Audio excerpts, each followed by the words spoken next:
মই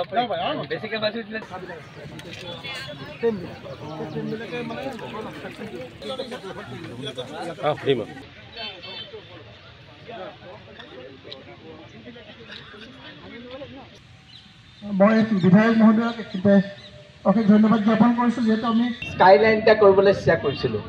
যোৰহাটৰ আয়ুষ ৰেখাস্বৰূপ ভোগদৈৰ এতিয়া কদৰ্যময় ৰূপ। আৱৰ্জনাৰে ভৰি পৰিছে ভোগদৈৰ বুকু আৰু তাৰে ফলস্বৰূপে যোৰহাট জিলা প্ৰশাসনৰ এক আদৰণীয় পদক্ষেপ। আজিৰে পৰা ভোগদৈ পৰিষ্কাৰ কৰা হ'ব। অসামৰিক প্ৰতিৰক্ষা বিভাগৰ জোৱানসকলে আজিৰে পৰা 10 দিনীয়া কাৰ্যসূচীৰে ভোগদৈৰ বুকু চাফা কৰিব, পৰিষ্কাৰ কৰিব। মোৰ সহযোগীয়ে দেখুৱাইছে এয়া আজি শুভাৰম্ভণি অনুষ্ঠান যোৰহাট জিলা আয়ুক্ত আৰু যোৰহাট সমষ্টিৰ বিধায়কগৰাকীৰ উপস্থিতিত, যোৰহাট পৌৰসভাৰ পৌৰপতিৰ লগতে আন বিষয়াৰ উপস্থিতিত আজিৰে পৰা ভোগদৈ পৰিষ্কাৰ কৰা হ'ব। 10 দিনীয়া কাৰ্যসূচী অসামৰিক প্ৰতিৰক্ষা বিভাগ যোৰহাটৰ উদ্যোগত লোৱা হৈছে। মোৰ সহযোগীয়ে দেখুৱাইছে ইয়াৰ পৰিৱেশটো আৰু মই কিছু মন্তব্য ল'বলৈ চেষ্টা কৰিম যিহেতু যোৰহাট জিলা প্ৰশাসনৰ এক আদৰণীয় পদক্ষেপ। যোৰহাটৰ মাজমজিয়াত অৱস্থিত ভোগদৈৰ বুকু এতিয়া আৱৰ্জনাৰে ভৰি পৰিছে, কদৰ্যময় ৰূপ লৈছে ভোগদৈৰ নৈয়ে আৰু তাৰ ফলস্বৰূপে যোৰহাট জিলা প্ৰশাসনে যি আদৰণীয় পদক্ষেপ লৈছে, বিধায়কগৰাকী উপস্থিত আছে, জিলা আয়ুক্ত উপস্থিত আছে। বিধায়কগৰাকীৰ পৰা মই কিছু মন্তব্য ল'বলৈ চেষ্টা কৰিম যিহেতু বৰ্তমান কদৰ্যময় ৰূপ লৈছিল ভোগদৈয়ে, আৱৰ্জনাৰে ভৰি পৰিছিল ভোগদৈৰ বুকু। তাৰ ফলস্বৰূপে আজিৰ পৰা 10 দিনীয়া এক খুব আদৰণীয় পদক্ষেপ। না, এইটো আমাৰ কাৰণে অত্যন্ত মানে উৎসাহৰ এটা খবৰ। মোক চিভিল ডিফেন্সৰ মানুহ তেখেতসকলৰ যিজন শৰ্মা তেখেতৰ ইনিচিয়েটিভত তেওঁ এটা চেষ্টা কৰিম বুলি কৈছিল। মই প্ৰথমে বৰকৈ আগ্ৰহ দেখুৱাইছোঁ কাৰণ আগতো এনেকুৱা বহুত ইনিচিয়েটিভ হয় আকৌ নাইকিয়া হৈ যায়, মানুহে আমাকে বেয়া পায় আল্টিমেটলি। কিন্তু মই তেওঁৰ লগত কথা পতাৰ পিছত মই কনভিন্স হ'লোঁ যে নিশ্চিতভাৱে এটা ভাল কাম যোৰহাটত হ'ব। ভোগদৈ আমি চাফা কৰিবৰ কাৰণে সদায় ভাবোঁ কিন্তু কামটো নহয়গৈ। এতিয়া আমি ডিষ্ট্ৰিক্ট এডমিনিষ্ট্ৰেশ্যন, আমি পাব্লিকৰ হিচাপে আৰু তেওঁলোকে চিভিল ডিফেন্সৰ মানুহখিনিয়ে 200মান কেডাৰ তেওঁলোকৰ আছে, প্ৰত্যেকে ভাল ছুইমাৰ আৰু তেওঁলোকে মানে নদীৰ খননৰ ক্ষেত্ৰতো তেওঁলোকৰ জ্ঞান আছে। গতিকে আমি সেই কথাটোত আমি চবেই একমত হৈছোঁ আৰু আজি যিটো আৰম্ভ হ'ব এই আৰম্ভণিটো যাতে শেষ নহয় তাৰ কাৰণে মই চকু ৰাখিম ৰাইজৰ প্ৰতিনিধি হিচাপে। দ্বিতীয়তে আমি ভোগদৈ ৰিভাৰ ফ্ৰণ্ট বুলি আমি এটা ইটো পাৰত ভোগদৈ ইটো পাৰত আমি এটা ধুনীয়া ডিজাইনত আমি এটা আৰ্কিটেকচাৰ আমাক ডিজাইন দিছিল, সেইটো মানে কৰিলে মানে যোৰহাটৰ মানুহ আহিলে যোৰহাটলৈ ভোগদৈ ৰিভাৰ ফ্ৰণ্টটো চালে মানুহে গম পাব যে আমি বিশ্বৰ যিবিলাক উন্নতশীল সেই দিশবিলাকৰ দৰে আমাৰ যোৰহাটখনক এখন উন্নত চহৰ হিচাপে প্ৰতিষ্ঠা কৰিব পাৰিম। অন্য এটা প্ৰসংগ, বেদখল মুক্ত কৰাৰ ক্ষেত্ৰত কিবা পদক্ষেপ? বেদখল আমি মুক্ত কৰিবলৈ মোৰ 5 মিনিটো নালাগে। মই কওঁ যে ৰাজনীতি কৰিছোঁ যদিও বেয়া কাম কৰিলে মই কোনো মানুহৰ লগত মই কম্প্ৰমাইজ নকৰোঁ আৰু সেইকাৰণে কথা বেদখল কৰোঁতে মাটিখিনি যাতে ভাল কামত ব্যৱহাৰ হয় সেইটো আমি কৰিব লাগিব। ভোগদৈখন ভাল কৰোঁতে যদি আমি ভাল কৰোঁতে আপুনি গম পাব যদি এইটো আমি ছাকচেছ আপুনি আশীৰ্বাদ কৰিব আমাৰ কামটো ভাল হয়। আমি কোনো বেদখলকাৰীক আমি কেতিয়াও আমি প্ৰশ্ৰয় নিদিওঁ। তেওঁলোকৰ কাৰণে আমি বেলেগে মাটি দৰকাৰ হ'লে দেখুৱাই দিম, তাত যাব লাগিব, কিন্তু বেদখলকাৰীয়ে আমাৰ ভোগদৈখন গ্ৰাস কৰিবলৈ আমি কেতিয়াও দিয়া নহ'ব।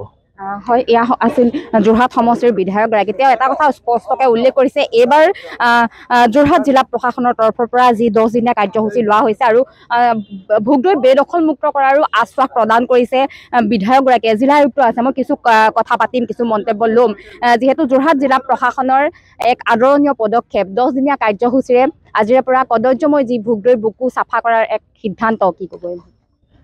আজি আমাৰ চিভিল ডিফেন্স ডিপাৰ্টমেণ্টে ভাল এটা ইনিচিয়েটিভ আৰম্ভ কৰিছে। 10 দিনীয়া এটা কাৰ্যসূচী, ভোগদৈ নদী চাফ চিকুণ কৰা কাৰ্যসূচী, পৰিষ্কাৰ কৰা কাৰ্যসূচী তেওঁলোকে আজি দেখিছে আপুনি ইতিমধ্যে আৰম্ভ হৈছে।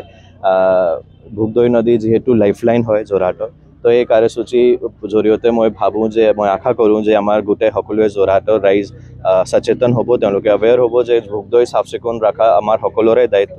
তেওঁলোকে যাতে ৰেগুলাৰ বেচিছত ইয়াতে জাবৰ নেপেলায়। আমি ইয়াতে ওচৰত ডাম্পিং গ্ৰাউণ্ড আছে, তাৰো কাম চলি আছে, লেগেচি ৱেষ্ট ট্ৰিটমেণ্টৰ কাম চলি আছে, সেইটো কমপ্লিট হৈ যায় তো অভাৰঅল হলিষ্টিকলি এটা আমাৰ কাম হৈ যাব আৰু ভোগদৈ নদী যিটো লাইফলাইন হয় সেইটো আমি একদম ভালকৈ পেৰেনিয়েল নদীৰ নিচিনা মেইনটেইন কৰি ৰাখিব পাৰিম। এইখিনি আন এটা প্ৰসংগ সুধিছোঁ, যিহেতু ভোগদৈৰ ওপৰত বেদখলভাৱে গৃহ নিৰ্মাণ কৰিলে তাৰ সকলো আৱৰ্জনা কিন্তু নদীলৈকে পেলায়। আপোনালোকে 10 দিনীয়া পদক্ষেপ লৈছে, খুব ভাল পদক্ষেপ, পৰিষ্কাৰ হ'ব, কিন্তু তাৰ পাছতে যদি সেই ঘৰসমূহ তেনেদৰে থাকে পুনৰ অপৰিষ্কাৰ পৰিস্থিতিৰ সৃষ্টি হ'ব, কিন্তু ভোগদৈৰ বুকু পুনৰ লেতেৰা হ'ব। আমি এটা ভাল হেড ষ্টাৰ্ট আজি পাইছোঁ, চিভিল ডিফেন্স ভলেণ্টিয়াৰ্ছে এইটো কাৰ্যসূচী হাতত লৈ ভাল এটা হেড ষ্টাৰ্ট দি দিছে এইটো ডিষ্ট্ৰিক্ট এডমিনিষ্ট্ৰেশ্যন। আমি সেই হেড ষ্টাৰ্ট থ্ৰু দিহে আমি বাকীখিনি যিমান ইছ্যুজ আছে এক এক কৰি আমি শেষ কৰিবলৈ ট্ৰাই কৰিম।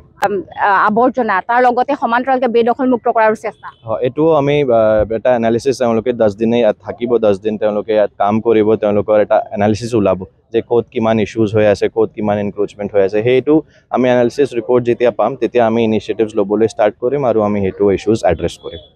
হয়, এয়া আছিল জিলা আয়ুক্তগৰাকী। খুব এক আদৰণীয় পদক্ষেপ তেওঁলোকে গ্ৰহণ কৰিছে, যিহেতু ভোগদৈ যোৰহাটৰ আয়ুস ৰেখা, এই আয়ুস ৰেখাৰ আচলতে যি আৱৰ্জনা, সেই আৱৰ্জনা আজিৰে পৰা পৰিষ্কাৰ কৰিব। আশা কৰিছোঁ আমি ছাকচেছ হ'ম। প্ৰথম অৱস্থাত আমি নদীৰ বক্ষস্থল, যিটো আমাৰ ৰিভাৰ বেড বুলি কয় ইংৰাজীত, ৰিভাৰ বেডখন আমি কমপ্লিট চাফা কৰিম ইয়াৰ পৰা ভোগদৈ ব্ৰিজলৈকে। তাৰপিছত পৰ্যায়ক্ৰমে ছাইডত যিখিনি মানুহ আছে, আমি দৰকাৰ হ'লে তেখেতসকলক প্ৰথমতে আমি ৰিকুৱেষ্ট কৰিম যে আপোনালোকৰ যিখিনি ধৰক ড্ৰেইনৰ পাইপ হওক বা লেট্ৰিনৰ পাইপ হওক যি আছে নদীলৈ দি থৈছে, তেখেতলোকক আমি 10 দিনৰ সময় দিম। তেখেতসকলক আমাৰ SP ছাৰৰ লগত এই হিচাপত কথা পতা হৈছে। তেওঁলোকে যদি নিজে কৰে ভাল, ৱেল এণ্ড গুড, আৰু নহ'লে আমি বাই এনফৰ্চমেণ্টৰ হ'লেও আমি এইখিনি কাম কৰাৰ কাৰণে চেষ্টা কৰিম। হয়, আজিৰে পৰা অসামৰিক প্ৰতিৰক্ষা বিভাগৰ 40জন জোৱানে ভোগদৈৰ বুকু পৰিষ্কাৰ কৰাত লাগি পৰিব আৰু আজিৰ দিনটোত সকলোৱে আচলতে উৎফুল্লিত হৈছে। যোৰহাটবাসী আজি আনন্দিত হৈছে, কিয়নো যোৰহাটৰ আয়ুস ৰেখা স্বৰূপ ভোগদৈ পৰিষ্কাৰ হ'ব। ভোগদৈ যি কদৰ্য ৰূপ, সেই কদৰ্য ৰূপ হয়তো এই 10 দিনৰ ভিতৰত নোহোৱা হ'ব।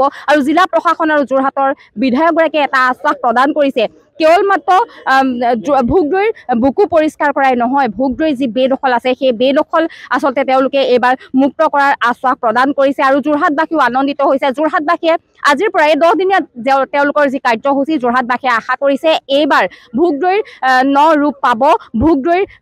ভোগদৈৰ যি বেদখল আছে, বেদখল মুক্ত হ'ব যোৰহাটৰ আয়ুস ৰেখা স্বৰূপ ভোগদৈ নৈ।